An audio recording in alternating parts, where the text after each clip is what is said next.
Hello guys, இது தேங்கல் காணாரு தண்ணி வருது பாருங்க. சூப்பரான இடம், எல்லாரும் வாங்க என்ஜாய் பண்ணலாம். தண்ணி தான் கொஞ்சம் கம்மியாக இருக்குது. நேற்று இன்னும் ஃபுல்லாக வந்துருந்துச்சு. தீவத்தெல்லாம் வந்து பார்த்துட்டு ஜாலியாக குளிச்சுட்டு போய்க்கிறாங்க. தீவத்தை அம்மா லோகேஷ் எல்லாம் அவங்க அக்காலாம் பாருங்க ஜாலியாக என்ஜாய் பண்ணுற இடம். எல்லாம் காந்தி நகருக்கு வாங்க. பாருங்க வியூஸ் பாருங்க, அங்கே இயற்கையால் சூழப்பட்ட இடம் இது. இங்கேருந்து எல்லா சிட்டியும் தெரியுது பாருங்க.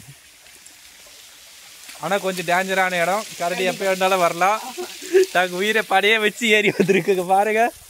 காடு மலைன்னு உங்களுக்கோசம் தான் வந்துக்கிறோம். ஒரு லைக் பண்ணுங்க, ஷேர் பண்ணுங்க. பாய். Okay bye. நம்மளை இவர் தான் கொண்டு வந்தாரு. சரி காய்ஸ்.